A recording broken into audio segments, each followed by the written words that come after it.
What's up, hobby friends, and welcome back to Paint Bravely, the podcast where you can find a little bit of encouragement, discover new ways to make your hobby more fun, and most importantly, learn to paint bravely.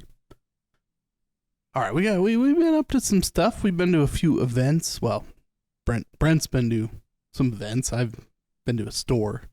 It's not quite the same thing, but there are events coming up, and we've been doing some hobby stuff and just hanging out. So we're gonna get into that right now. So what you been up to, Brent? Well, you just got back from somewhere. Yeah, I got back from Iron Weld, just north of Boston. That's a smaller event run by Wicked Dicey. They are also known for the Everwinter event in the center of Boston. Haven't been to that one yet, but perhaps this winter I will go. Now, what I want to tell you about this event is that I assigned myself a little personal hobby challenge, and I crushed it. Okay. So let me ask you this question, Casey. Have you ever been to an event, a convention, something like that has a paint and take area? Yes. Yes. And have you participated? Sort of. Not really, no. Okay, well. Not genuinely. Like, I've done some, kind of, but not really. Okay. So for those of you who don't know, a paint and take area is just a bunch of tables set up that have some paints and some paintbrushes and just a bunch of free models on the tables for you to pick up and say, you know what, I want to paint this. You sit down, you spend an hour painting the model, you leave with a funny little guy that you hadn't known existed an hour before. Yeah. So I broke a personal record of the number of minis that I took from a paint and take area. It's starting to look bad. And there were ups and downs. There were moments of joy, moments of crippling guilt, but I was able to sit there and spend a decent chunk of time on the 2 days of the weekend event, and I took 7 miniatures for myself from the paint and take area. Just 7. 7 of them. All right, so what we have here now... They were good. Right? They're good. They're good. They're 3D prints. Okay, well, I feel less bad now. Yeah, I mean, the manufacturing.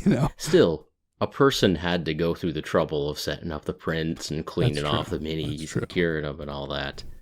But I've got 7 3D prints, and these are mushroom people with submachine guns and fanny packs. And they're called Shroomoids, and they are from a skirmish game called Waste Man. It's kind of a post-apocalyptic game. That's even better. Yep. And I can't remember who started Waste Man, but it was acquired by Trenchcoat Miniatures, which is the company that produces Trilaterum. Now, remember... Full circle. It's all coming back around. So, a couple of weeks ago, I was at Huzzah in Portland, Maine, and met Tim, who runs Trenchcoat Minis and publishes Trilaterum. Okay, I think actually the emphasis is on a different syllable in Trilaterum. Trilaterum. Yeah, I think I'm screwing this up. I think the marketing push on Paint Brave the podcast for Trilaterum is also just badly damaging the name recognition of the entire game system. People going into stores, do you have Trilaterum? Like, excuse me? Is that like Triopoly? No. It's miniatures. Yeah.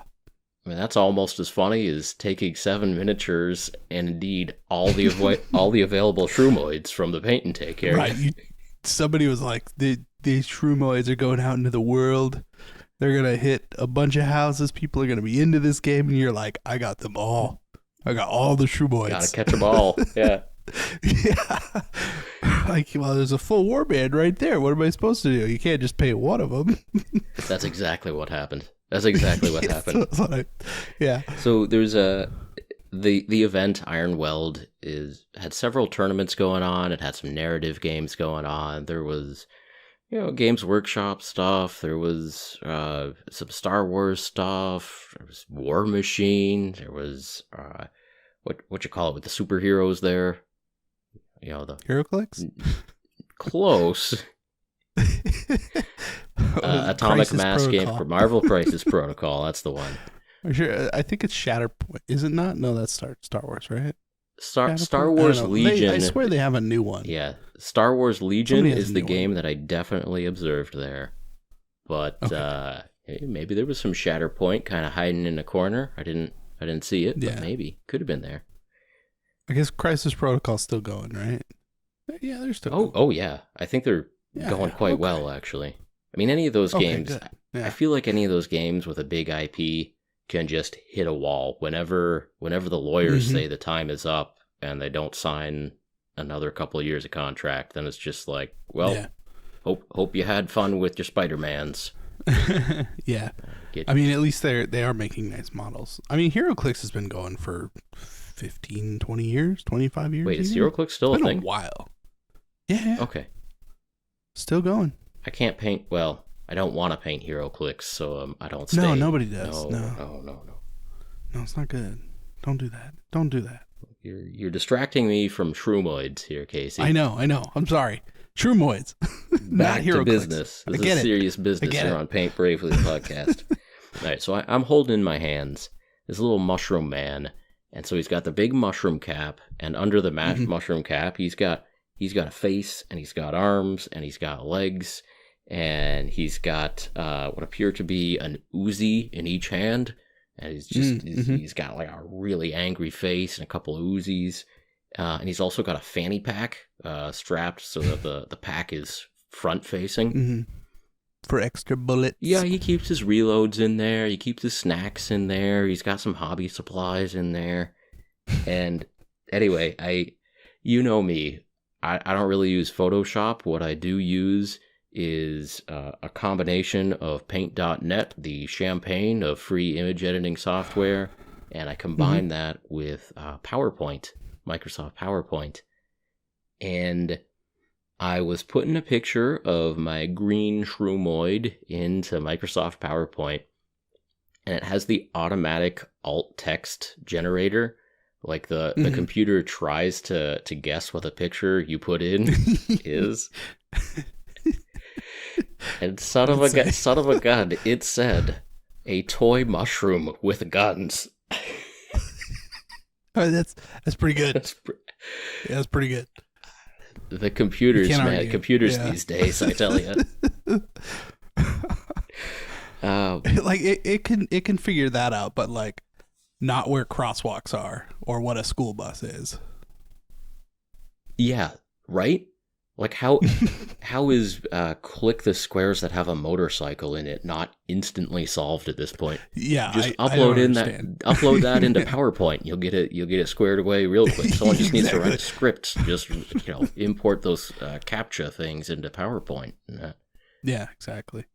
I'm not good with computers, but I've got the broad scheme figured out how to hack those systems. So right, step one is complete at least. Yeah. But yeah, when you upload a picture of a shroomoid into Microsoft PowerPoint, and just Microsoft PowerPoint knows this is a toy mushroom with guns. It did not bother to identify the fanny pack. That could have been my fault for not like painting the fanny pack better, but sure. That's the way it goes. Anyway, Ironweld, mostly a gaming event, tournaments, narrative games, that sort of stuff. And there was a little side room for some RPGs. A couple of people were killing some time with RPGs. There was a little bit of board gaming going on. And there was one room set aside for the paint and take area, or for people just hang out and do some painting. And it was pretty well stocked. A lot of Reaper paints, some brushes, and a variety of miniatures on the tables. And I think there were 4 or 5 tables with space for... I mean, you could have fit 20 or 30 people in that room. Would have been a little tight, but... Wow, yeah. Most of the time, there were like 3 people in the room, and I was one of them. So it's okay. It's not like there was a huge crowd of sad children that didn't get their hands on a shroomoid because I took all of them. But You'll never know. I'll never know. There were a lot of other cool minis. There were pirates and weird little plague doctor things and mules. Okay. There were mules. Mules. All right. Pack mules. Could be useful. Yeah, so I sat down at a table and I was like, hey, what do we have here? And there was a bag of minis from Trenchcoat. And I saw one mushroom. I'm like, yep, gonna paint him. And I saw another one. I'm like, oh, he's got like a different face and a different armament, the same fanny pack. And I saw another one. Yeah. I think I've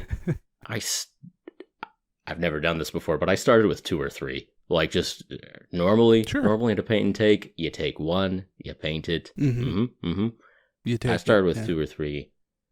An hour later, and I had base coated like 7 of them.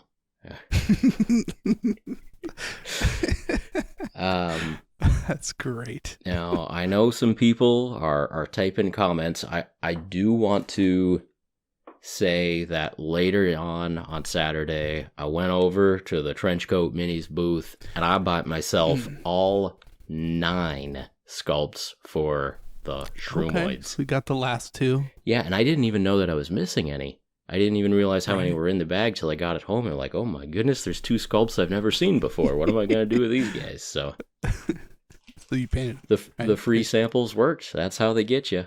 That's how they get you. Yeah.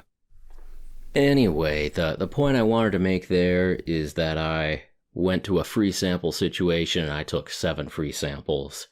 And it's a little bit like going to the grocery store when they got those free samples of like mini egg rolls or something. And you just load up a little plate. Stand there and just stand there, make eye contact. Eat your fill. Yeah. Get one of 7 different flavors as long as they're there, you know? That's true. Yeah. Yeah. So anyway, I painted those up. I had a great time, and might as well talk about, this was the first chance that I got to use the new or newish Big Child Creatives Atom the Smart Paints, and the Big Child was giving out samples of these to important internet people at Adepticon. And between the 2 of us, they gave us 1 package. Yeah. So that was pretty good. I took them home on my check bag, poured about probably a quarter of each bottle into my own dropper bottles, and then shipped them back to Brent. Yep. Yeah. And I used them to paint mushrooms. Exactly. Got a nice magenta undercoat, got some fleshy flesh of the mushroom on top, and then for the mushroom caps I used all the other colors, got some little white dots on them, and used the brown for their little fanny packs. Yeah, there you go. Real good. Anyway, apparently there's a new line of paints coming out. I don't know if this is going to be a crowdfund, or do you even know what these are? I'm not 100% sure. I know that they were talking about changing the name of the paints. Okay. And I think everything else is basically the same. Yeah. But I mean, while we're talking about it, what do you think about them? I thought they were pretty good. Yeah. I mean, I think we're at a stage now where there are many, many good paints out there. And there are subtle differences between them. I found that these were fairly thick out of the bottle, but like thinned down well, went on smooth, covered pretty well. The 12 bottles that they packed into kind of the sample pack here seemed like good color selections. I mean, they went around the color wheel, threw in a magenta, black, white, ochre, a skin color. Like, all right, cool.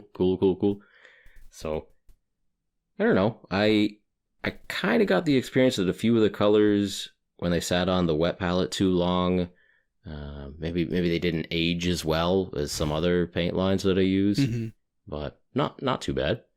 I mean, overall, I had a great experience painting mushrooms with them, and I would definitely use these paints again going forward. But yeah, I think we're at a stage now where it's like if you already have a set of paints, you're probably good. Yeah. The last, like, kind of bad paint line on the market was the old Army Painter war paints, and they're gone now. So yeah. Although I did see a few of them in the bargain bin that makes sense. In the vendor hallway. They're just like, we gotta liquidate these and get the new stuff in. Yeah. No, that's a good idea though. I mean, because those still airbrush pretty well. Like when you thin them down, like there's still good uses for all of those. Yeah, they're fine. Paints, yeah. They're fine. Well, they are usable. Yeah.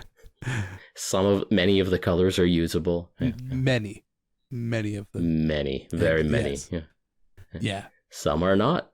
Some are a good example of how time has improved the hobby that we're working in here. Yeah. I mean, it is pretty nuts. Like, it does feel like most of these companies have kind of caught up with each other, and we're really at like the top of what miniature paints and like the standard part of the hobby can do. I don't know that there's ever going to be anything better than what we have, because like at this point the only direction to go is, you know, artist paints that have been around for a very long time. Now, artist paints have had a lot more experience with oils than they have, you know, water-soluble acrylics. So I think, you know, the water-soluble acrylics are newer tech. So there's still a little room for improvement. But, you know, on a scale of 100, I put a lot of paint ranges in the like 85 to 90% out of like 100 being the best possible imaginable. Yeah. And so we're kind of reaching an asymptote here of you know, getting real diminishing returns as we're going through time now, which is a good thing. There's a lot of great paints on the market, and Big Child seems to also be putting some good paints out. Yeah. We'll see what happens with that line, and should probably read up more about it. But we got some samples. We tried the samples. We like the samples. Yeah. Cool. Yeah. They feel more like the Scale 75 Artist Series paints. Okay. Which are the like heavy body, you know, sit on the wet palette, and then you can thin them way out and that kind of thing. They blend really nicely though. Like you can wet blend pretty well with them. I did a bunch of the new Skaven, not new Skaven, but my old Skaven that I've just worked on. And yeah, like blending the skin into the fur, that kind of thing. Pretty good. Like didn't have to fuss with it too much like you do sometimes. So there's that. All right. Well, this will be my travel kit now. There you go. It's actually a decent like set of colors in a small kit. Yeah. Well, there's a question, like how many colors do you really need in a kit to be useful? And there's some people will be like, oh, 3 primaries and black and white, and no, that seems like too much effort. But it is effort. 12, 12, you're starting to get there. Mm-hmm. So 12 actual colors. And then added on top of that if you want any metallics or brush on primer or wash or anything like that. Yeah. But like 12 actual colors is getting pretty good. Yeah. Yeah. I mean, you're getting some. I mean, the thing is, right, like if you bring the limited CMY palette or something, like you're going to get a few vibrant colors in there. And then you're going to get other ones that are like, well, I can't quite get to where I need to go, just like the other color wheel, or you're just not quite gonna get there. So then there's always those colors that are pre-mixed. Just I have the color I want. So I don't know, wherever. I don't know. I always just pick out like a handful of paints for whatever project I'm doing, and that makes me focus on whatever I brought with me in terms of models. Like for travel, for your travel kit, you mean? Yeah. Yeah, I'm slowly plunking away over here on a travel kit video of just like, hey, what do I take with me on the road? And it's nothing too clever, but there's a few things in there like, yeah, good to remember to take a pin with you to unstuck your unstuck your paint bottles. For sure. And here's another hot tip. This here is a sunglasses case.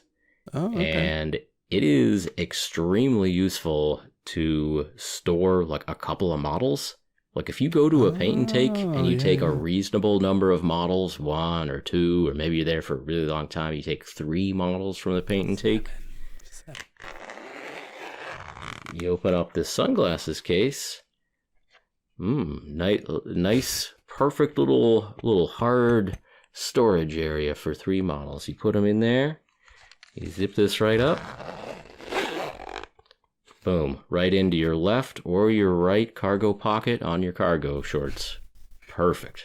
Yeah. Perfect. It makes perfect sense.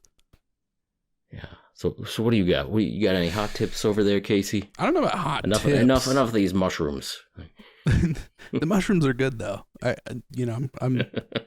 I'm definitely interested. I mean, they're mushrooms with like Uzis and stuff, and it's a whole Will you game. search trench coat minis or trilaterum miniatures, and you look under the, was it Garbage Man, Waste Man? I think that name of the game is Waste Man, and that makes a lot of sense. No offense to anyone involved. I don't think I'm ever gonna play a game of Waste Man, but they got some good models. So. Could be maybe now we have to. Thing. We kind of have to. I feel like what have we started? Not even called that. What have we begun? Trilaterum. The Trilaterum. Yeah, the Trilaterum fanatics out there coming from the paint bravely. Yeah. Audience. Exactly. Really getting into Trilaterum. Oh man. I haven't been painting a whole lot. I'm working on a Rogue Trader Space Orcs army right now. I got sent some models in the mail. They're really cool. Really good models. I think I mentioned it not that long ago. But I decided like I'm not going to wait until October to get them out because that was the original plan. But I wanted to get them out. I wanted to start bases. I wanted to do something. So I've been pinning all the models, getting them ready to go so that they'll be ready for later. And then I'll paint some bases, and that's always fun. So I've been mostly doing that, but just being on like a metal model kick lately. Like I worked on my old Eldar army, and that's all metal.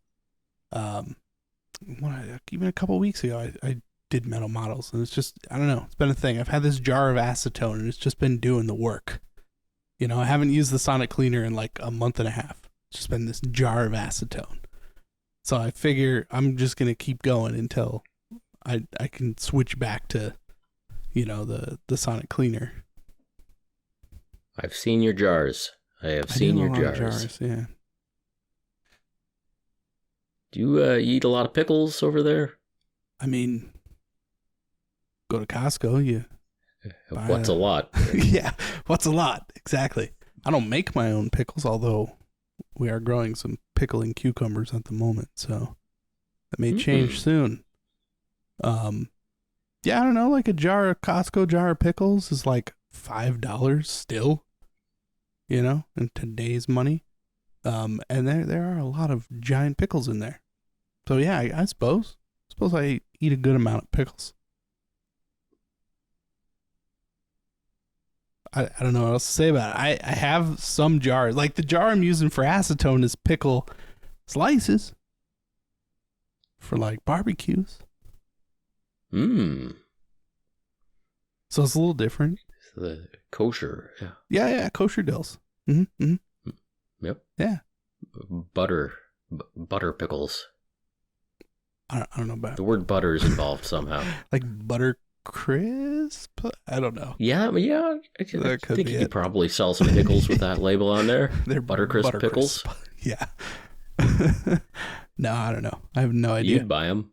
Yeah. I don't know. The Costco pickles are good. The Vlasics, they're good. I do. Yeah. I do.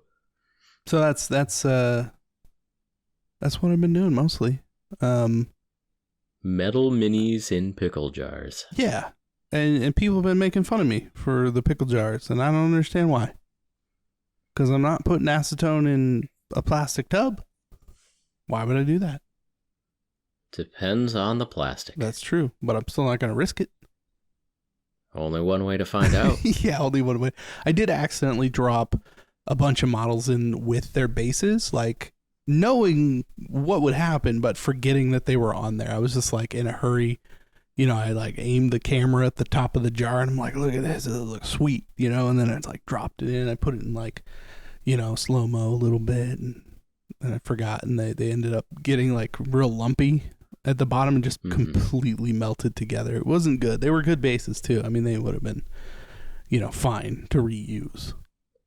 But that was kind of You have hundreds of plastic bases, Casey. You will be okay. I do, so I didn't feel super terrible about it because I just went in my drawer and grabbed a bunch. It's weird though, like I'm noticing a lot more now that I have a bunch of different size bases and I go find a model and I look it up. The base sizes are changing for a lot of models, but then like some, like my old Eldar stuff, almost everything's still on 25 millimeter bases. It's weird. It doesn't make any sense because the models are still too big for 25 millimeter. But there we are. Yeah, I think the Eldar are supposed to kind of be the size of a human, like a fit, not fat human. Sure, sure. So it makes sense if you got Imperial Guard on a 25 millimeter. Yeah, the Eldar too. Yeah, I think. Yeah, Imperial Guard still are. That makes sense. All the orcs though, the old, even from Rogue Trader, all the stuff they made, all that's on 32 now. Yeah, they look better that way. They do. They do, and that's important. I mean, that's what I figure about it. It should be about that. I don't even understand why it would be about like, oh, they're human size and the Imperial Guard, humans, yeah, it looks better. Well, if they're human size, why do they have 4 toughness? Yeah. Yeah, I don't know. But yeah, I mean, that's really what I've been up to a lot lately. I've been printing out more base toppers. I found this sculptor on my mini factory. I mean, it might be a Team Zabavka miniatures. They make a lot of good bases. Zabavka. I'm going to look into this. Yeah, it's good. I admit to you, for the first time, I checked out EpidemicBasing.com. Okay. I was like, wow, why hadn't I not gone here before? So probably because you see the ad all the time and you're like, I'm not doing that. Yeah, I know what you're trying to get me to do. I'm not doing it. Yeah. But I eventually got there, and it's pretty epic. There's some good options there for like little bits and bobs and plants and cobblestones and rusty girders and stuff like that to print out and then glue to your bases. So I haven't actually pulled the trigger and bought anything yet, but I'm gonna. Yeah. So EpicBasing.com. Think about that. I think it's worth having a pile of random stuff laying around to just throw in. It's kind of like having the 3D print supports, and you're like, look at that. It's pieces of metal, supports for things. Like, it makes sense to have. Personally, I like to have the base topper because then it's just done. I don't have to think about it. And if there are, they're usually a good amount per size, right? There's like 11 of the 32 mil sizes that you can use. And they also have just basic like textured toppers, which I thought was really cool. That's different. Zabavko base toppers? Zabavka with an A in the end, yeah. Zabavka. Yeah. Zabavka. Yeah. I'm going to look into this. You should. Thanks for the hot tip. Good. Thanks for the hot tip, Casey. Yeah. Yeah, so that's mostly what I've been up to. I did get out of town this last weekend, though. Ended up down in, Grass Valley, Nevada City area, which is on the California-Nevada border.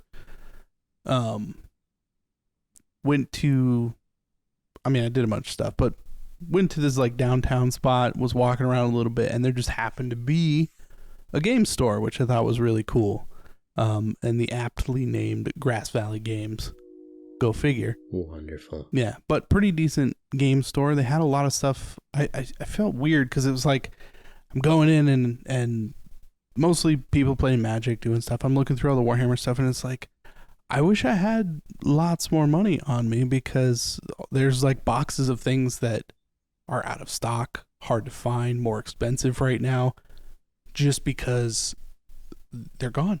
You can't find them. So there was a bunch of stuff that was just in this store because it's in a small town that nobody had bought, but it's on the shelf, and it's like, wow, okay, I can see. I think that actually happens a lot.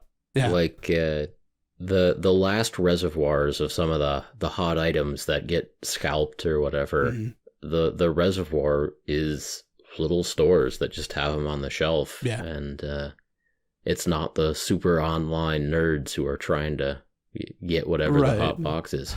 Doing the pre-orders. I mean, I got a box of Loon Curse that way. I was checking out one of the local stores. Sadly, it went out of business during the pandemic. But just before the pandemic, I was checking that store out for the first time. And oh my goodness, there's a box of Loon Curse. I've got my friend Mark likes his dryads. I like to have some goblins and squigs around. So boom. You gotta jump on those opportunities. They would have taken a credit card, I'm sure of it. Oh, I mean, they would have. I couldn't bring myself to it. Had to go down to the other little shop where they made their own ice cream. You left the hobby shop without buying anything? I did, actually. I was only in there for maybe 10 minutes. Okay. But it was a nice store, and I do plan on going back.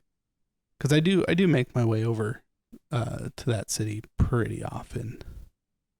Well, you heard it here on Paint Bravely. Next time you're in Grass Valley, check out Grass Valley Games. I took a picture of the front of their store because it looks really nice. Okay. And because it's in like the old downtown, like in a mining town, but it's all updated these days, except the buildings and the fronts are still the old building fronts that were there 150 years ago or whatever. So it's all updated like with paint, and they have this cool like carved D20 on their sign that's hanging over the door. This just looks really cool. Yeah. All right. Well, I went out to the lake and I raised the seat in my canoe by 3 inches, and I like it better that way. You didn't topple over? It's a little bit more tippy, okay. But the feet have a more natural sitting position. It's a little less kayak-like, a little more canoe-like, and that's how I like it. And if I tip over someday, you told me so, right? And it'll be on camera. It might be. It better be. If you're gonna tip over, that's the time to do it. That's the thing. Like if I tip over and it's not on camera, I'll actually feel like I need to go back and recreate it on camera. Right, that's the thing. Yeah. I mean, at that point, if you could run back, grab a GoPro, and just go for it, then you're already wet. I have to dry off so it looks natural. So it's that's not fair. Or you could just say it's a reenactment and do it anyway. I don't know. Would it be funny? That would be really funny if I'm just dripping wet and it flashes on screen, reenactment, and then I fall over again. Like a weird time travel jump cuts. Yeah. This is what just happened and you're about to see it. Yeah. Yeah, those little clues let you know what else has been going on, and you can kind of reconstruct things. Yeah, exactly. There's the whole deep lore of what's going on in these canoe Warhammer fishing videos. Yeah, I wouldn't be surprised. There's some Easter eggs and all those. Certain things going on. I don't know. Yeah. Okay. So that's not an important update, but that's something that happened in my life. 3-inch seat raise, all right. Look, there's room for up to a 2 more inch raise. Wow. It's the canoe came. It's a small 1-person canoe, and the seat was on some. What's the opposite of a riser? A negative riser. The seat was mounted 5 inches below the gunnel of the vessel. And I replaced those 5-inch risers that went down with 2-inch risers that went down. And hey, if I start canoeing bravely, I can raise that seat all the way up to the gunnel, and who knows what'll happen. I mean, a very comfortable, paddle very canoe, tippy. Yep. Okay. Yep. Single seat, and I raised it. Okay, that's enough canoe talk. Nobody wants to. Let's get back to the shrooms. You said you were having fun with metal minis, though. Yeah, right? yeah. Like I wanted to ask you how you felt about metal models in general, because I've kind of come to this conclusion, for me at least, that painting metal models is more fun than most plastic models. Not all of them, but most of them. I think it's less stress, and I think there are a couple of reasons why that's true. And I think partially it's because metal models are kind of janky, generally. Like the older you go, they got the jank, right? Like I was having to cut out flashing from like a hole where the arm and the elbow met the body of the fire dragon. It's like there's metal in there. I gotta cut that out, right? That's not normal. But then painting it, it's like, well, you get what's going on. It's a little janky, but the model still looked cool. So at the end of the day, it's like, it was much less stressful because there is an amount of that weirdness baked in. And I feel like, we can work around this and we solve some problems and we put some dark paint here and that hides that. But like, look, it looks pretty cool. And I feel good about that. Okay. Interesting take. So you're saying that like modern plastic minis are just so precisely sculpted and keyed, and you put them together and you feel bad if there's like a seam line. Yeah. Well, there's much less room for error, I guess, is the idea. Interesting. And I do like painting newer models, of course, because when you make them look good, they look really good. And they're not janky. Yeah, exactly. They're not janky and they look cool. So like, there's certainly nothing wrong with that. But like the burden has been lifted. Like, you don't have to necessarily paint to as high of a standard to still feel really good about a metal model. Okay, that's a good way of looking at it. I like that. See, me with metal models, it's like, okay, the paint does rub off easier, and it's heavier in the hand, and so I feel like there's more of a chance that it's just gonna fall off the painting handle, or I'm just gonna drop the dang thing. And so for me, I like metal models a little bit less because of the durability issues. Now, of course, you were just talking about paint stripping, and I think conversely, they are more durable in terms of 30 years down the line, I think. I think a 30-year-old plastic model, I mean, plastic does last forever, and that's also a problem. In general, I think a 30-year-old plastic model is probably going to have more damage to it as a result of going through a couple of hobbyists' hands probably by then than a metal model will. Now, metal models, you still, if you bend a sword once and then twice and then snap, and that sword snap off becomes pretty hard to reattach in a convincing way, I'd say. Very true. So there are some durability issues there, but if it's just a chunky thing, that'll outlast us. Yeah, definitely. I don't know. I've been thinking about it a lot lately, because I've obviously been painting a lot of metal models, but I'm looking at some of these older ones that I've gotten recently that were painted in 1988, and it's like, they look pretty good. Like, I can't take the paint off these. They look too good. Like, what am I supposed to do? Like, I'm not going to do a better job than this. They look cool. So I don't know. I feel like I'm stuck in that regard. But then even when I go, like, I like painting Relic Blade. I think newer metal models that are done, it's just like a more refined process of the same thing that's been going on for a long time. But like, metal casting is better these days. Like, I have new orcs from the same sculptor as these, Rogue Trader orcs, and they're pretty good. They're much better. But like painting Relic Blade, I still feel like there's less pressure and I take more risks. I paint braver, if you will. Interesting. Yeah. Okay. Yeah. I guess I'm just trying to explore that a little bit more. Figure out really what's going on. Well, I'm gonna consider that the next time I sit down and do some Relic Blade minis. I like that. I feel like that's a pathway to try some new things and to have more fun with metal minis. In general, we are talking about all the different materials, CO cast and 3D prints and like 2-part casting resin, and I mean I still think that hard plastic like GW plastic hips.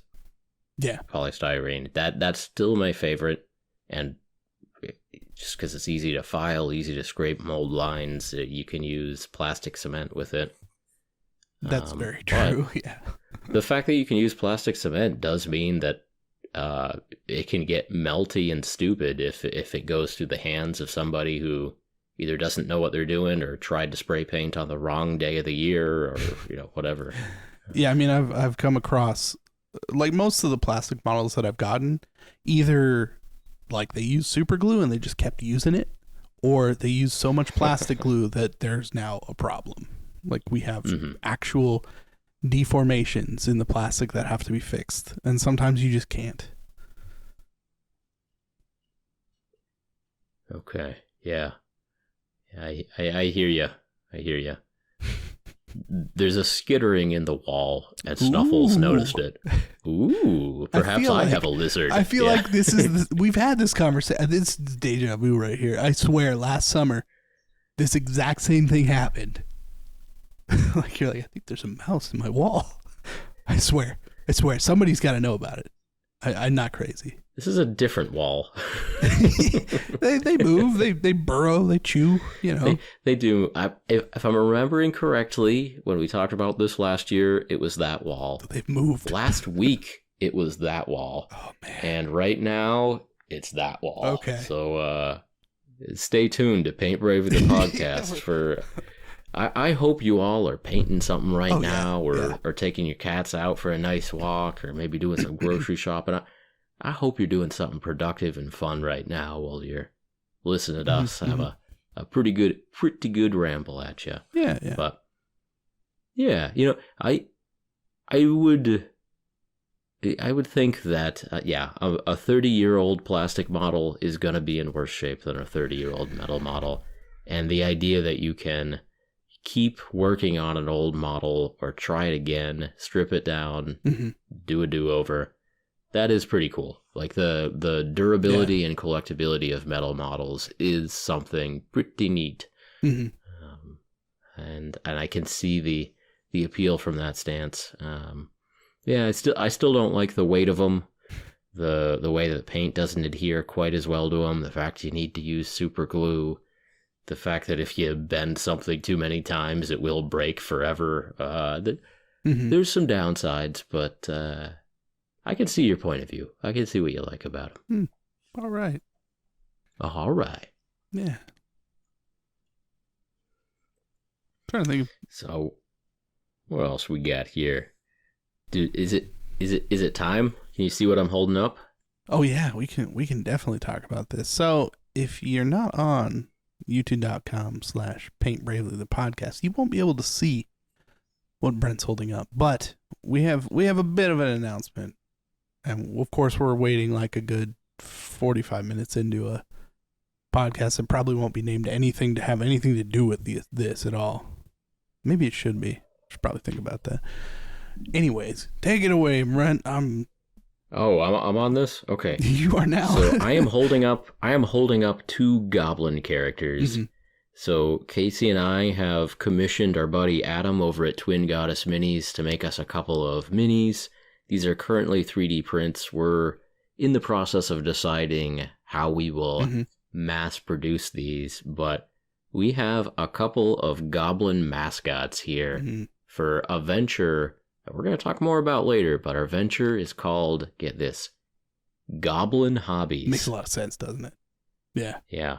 Goblin Hobbies. So we got some goblins. Now, I'm gonna be honest with our listeners. I tried to get Casey to let us call our venture Crab Time Hobbies. I thought it had a good ring to it. Yeah. Immediately shot down and vetoed. And then I suggested it again. Okay, but what about Crab Time Hobbies? We went back and forth. And there was a hot minute where I was like, no. Oh, man, you just broke my heart. You had me going for a second. I was like, wait, was I really close? Were we close? Were we close to Crab Time Hobbies? No, I don't think so. Okay, I didn't think we were. No, I think that unfortunately, what it actually just makes me think of is Crab Rave, and it's just too similar. And you can hear it now, can't you? You can hear it. We can't play it. No, we'll get in trouble. Actually, that's not true. We could play it. We shouldn't. I'm not going to, but we could. I'm just saying. YouTube Crab Rave. Editor Matt, please do not play the Crab Rave. We'll all get in trouble. Maybe. The FBI will come to your house. Not the FBI. They won't like what they find there. Just crabs. Yeah. Well, exactly. Like what was it? Crab Time? Like, no. Crab Time Hobbies. Yeah. And then it made me think of the Crab Shack from My Name is Earl. And as much as I like that, the Crab Man. Yeah. I don't like that. It's not good. Okay. But Goblin models and Goblin hobbies, which also, and more importantly in this case, sounds appropriate and wasn't taken, like goblinhobbies.com.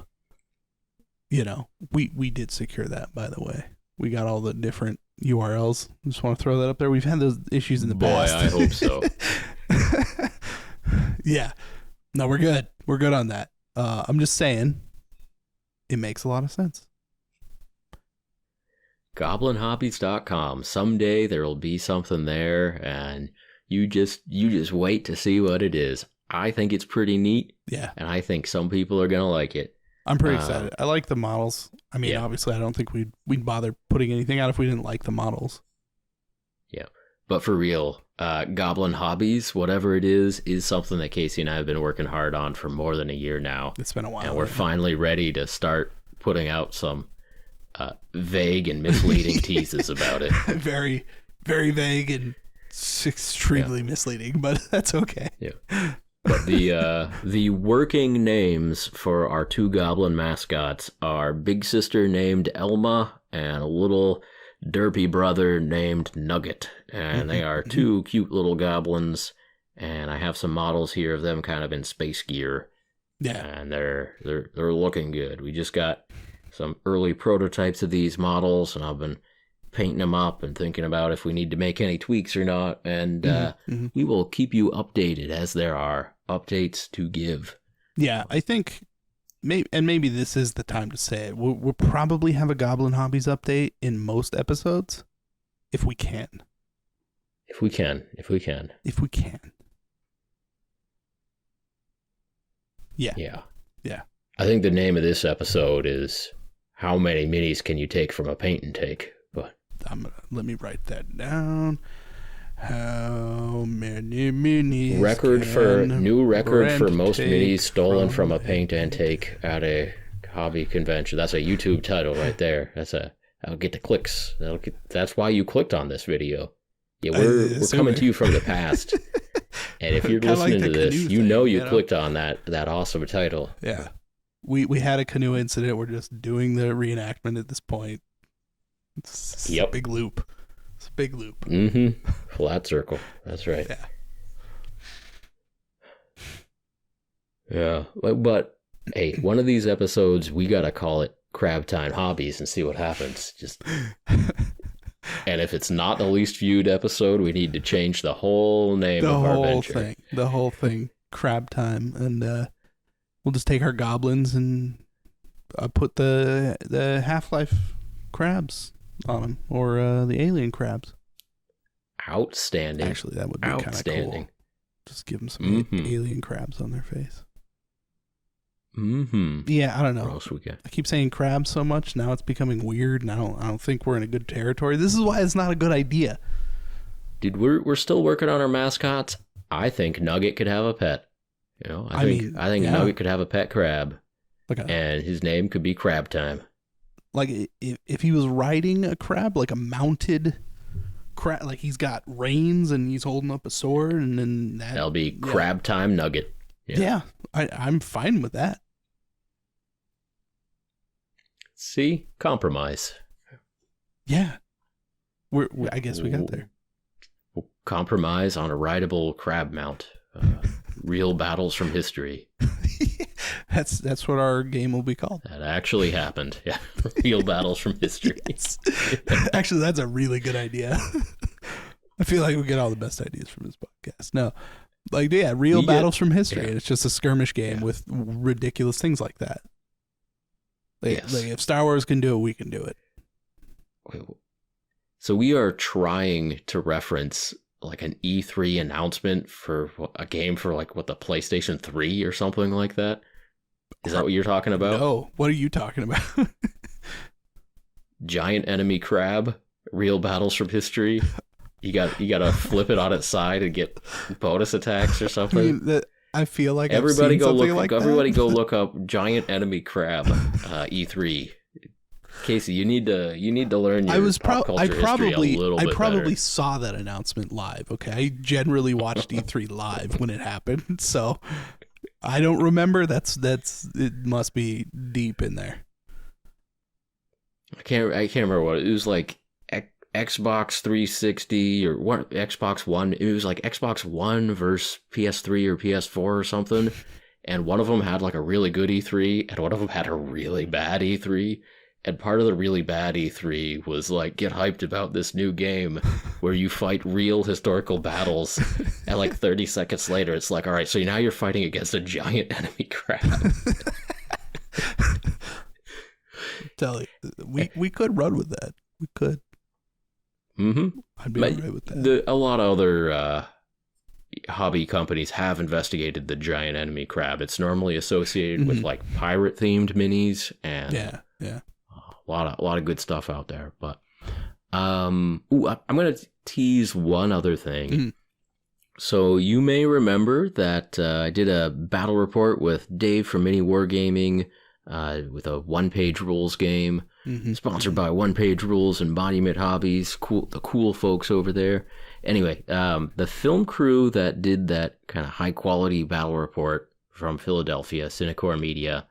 They've been working on a skirmish game, like a hex-based, I think it's 10v10 skirmish game. I haven't actually played yet, but in a couple weeks, I am going to go down to Philadelphia for a convention, Too Many Games. But I'm going to see those guys, and they're going to show me their game, which is called Zeem. So we're going to tease Zeem now also. Yeah. And they got giant crabs in Zeem? Seems like. They might. I'll try to talk them into it. I mean, that would be best case scenario, honestly. If we just get in there like that. Yeah. I've been seeing a lot of humanoids so far. Okay. But Dan from Cinecore has been telling me that he's been working on the rules for a couple of years. He's played tons and tons of test games, and he thinks it's a really good game. And so I'm excited to actually get a chance to play it. And they are starting to have their minis. Their mini designs coming out, and actually I've got some on my 3D printer right now to get a start on and play around with that. So anyway, one more thing to look forward to in the future is a hex-based skirmish game named Zeem, and probably you will be seeing more of it because it's being made by the same guys who have some very nice camera equipment, and so they're going to do a good job of marketing it, and I think I'm going to be involved with that. So nice. Anyway, one more thing to have on the horizon. Yeah. Zeem. Zeme. Zeme. Zeem, I think. Sometimes I get these things wrong, like the pronunciation of entire game names. Zeme. Zeme. Trilaterum. Trilaterum. I'm pretty sure I heard Tim, the creator of Trilaterum, say the word once. I only heard him say it once because I've said Trilaterum like 100 times in my life now. Right, and exactly. It feels good. It feels natural. Well, yeah, it makes perfect sense. The other dilithium trilaterum. Yes. Like that's how it goes. I don't know what laterum is, so I could be wrong on the intent of that. So maybe laterum is not the root word in this situation. I don't know. Like a tribble. I don't think a tribble is a try anything. I think a tribble is just a tribble. It's not a tribble. Tribbles. Tribble. Tribble. We should move on. We got any more topics here? We got any more?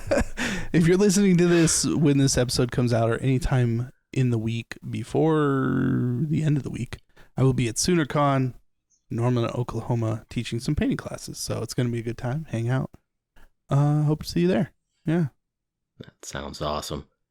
The week after, I am going to be at Too Many Games in the Greater Philadelphia area. I think at the Greater Philadelphia Expo Center Hall.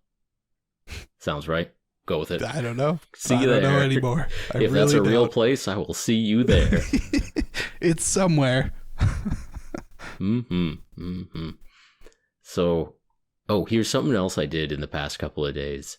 So there's a video idea that I've had that I legitimately think is important and I want to make. And it's basically about the ethics of YouTubery in the hobby space. Mm-hmm. And kind of the question is, should hobby YouTubers work with companies? And if so, how much? In what ways? Kind of where's the green zones and the red zones and the gray areas, or white and black and gray, I guess, whatever.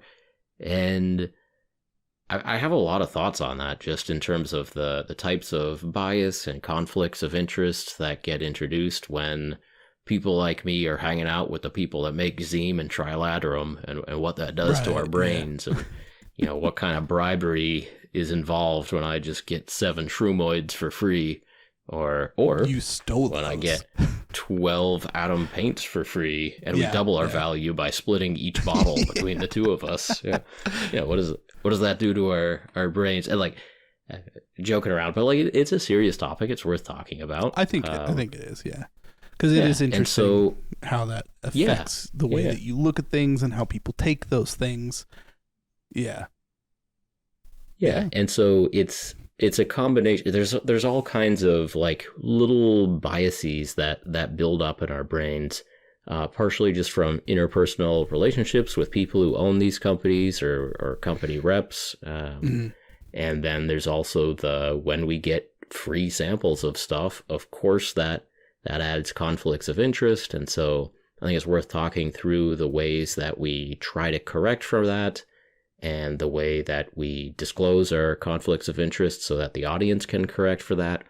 And so I decided not to write a full script. Normally I do a full script and I do a voiceover. And the reason I do that is I want to say exactly what I want to say without rambling and without repeating myself. But I figured for a video kind of about honesty in YouTubery, that I wanted to have it without a script, just be off the cuff talking to the camera. And so I did that yesterday or the day before. I had my kind of list of bullet points, and I turned on the camera here and I sat down, and I think I got halfway through my list of bullet points, and I looked at the time. I had been recording for 96 minutes and I was like, this this needs a script or some editing or something. And so that video may be farther down the line, but it's something we'll talk through at some point. But I think that you should go for it and have the 3-hour video and just post it. Just do it. Well, I mean, I didn't even rewatch all of the footage that I had taken. I mean, I did a pretty good job of starting and just talking. I didn't stop and look at notes. I talked straight for 90 minutes, and I repeated some points a little bit to reemphasize them, but I wasn't getting too rambly. But it was still more than 90 minutes for maybe half of the bullet points that I wanted to get through. But I scrubbed through the footage, and the same thing that happens in Paint Bravely episodes was happening there. I don't know if it happens to you because I don't pay attention to your video, but on my video, the start of an episode, I'm relatively awake and chipper. by the end of the episode, I'm like sagged down, tired looking. Yeah. Yeah. So what else you been up to, Casey? Yeah. Cool. Zabavka base toppers. Huh? Cool. Worth it, man. But so I don't know. I will try to make that ethics in YouTubery video at some point, but I think I got a false start this time. You got some practice in. That's good. I mean, it's one of those topics that like you could probably make a video and then we could probably talk about it for another 2 hours. Because there's so much in there, and yeah, like you said, the conflicts of interest and biases and all these different things. Like, of course. Like, probably you shouldn't believe anybody about anything that they're trying to sell you. Like, as a rule of thumb. Course. But yeah. And there's all kinds of interesting questions. Like, both of us are trying to get you to buy Relic Blade because Relic Blade is cool, and the guy who makes it is cool, and supporting, small artists and small companies is a reasonable thing to do with your hobby bucks. And you get metal minis, which Casey friggin' loves. They're actually really good. Like, see, and then yeah. And so it's interesting. Where's the line? Like, we are definitely trying to get people to buy Relic Blade. And does that count as being shills for Relic Blade? I mean, I guess maybe. I mean, if you wanna use that type of like language to describe what we're doing, because in any other conversation, like if I went to your house, I'm like, dude, check this out. Right, exactly, because that is the type of recommendation that you get from a hobby pal, a hobby friend. And I feel like how we want our podcast to come across generally, and for the most part, our YouTube channels is like, hey, you're like, we're hanging out and doing hobby, and we can have a conversation and hang out. Like, that's how I certainly want this podcast to be. I want people to be painting and doing something and listening and hopefully laughing and, whatever. And then we're like, hey, Relic Blade's cool. Not to like plant the seed and make some money, Yeah. And then on a related note, we went to Adepticon and they gave me a box of paints from Big Child Creative, the Smart Paints. Behold, I think these are pretty good paints. They get not sponsored. The Goobertown seal of approval not right sponsored. Here, and I like my free paints. And then it goes downhill from there. Well, look, I'm doing an ad for a Star Trek game this week. What's that? I'm doing an ad for a Star Trek game this week. Ooh. Right, but it's not a miniatures game. It's a in the bathroom phone game. You know what I'm saying? Yeah. But it can get you excited to play the Gale Force 9 Star Trek away missions. Yeah. Which I bought with my own money because I like Klingons and I like the Battle of Wolf 359. Right. So we've done this before, I swear. We're just gonna call it. And definitely. The lady bridge officer is Commander Shelby, which I thought was a really nice touch because she was in that episode, The Best of Both Worlds. She was Riker's competition. Yeah. Like in part 1. We've done this before. There are 2 episodes, part 1 and part 2. Yeah. Yeah. This is episode 112 of Paint Bravely, the podcast.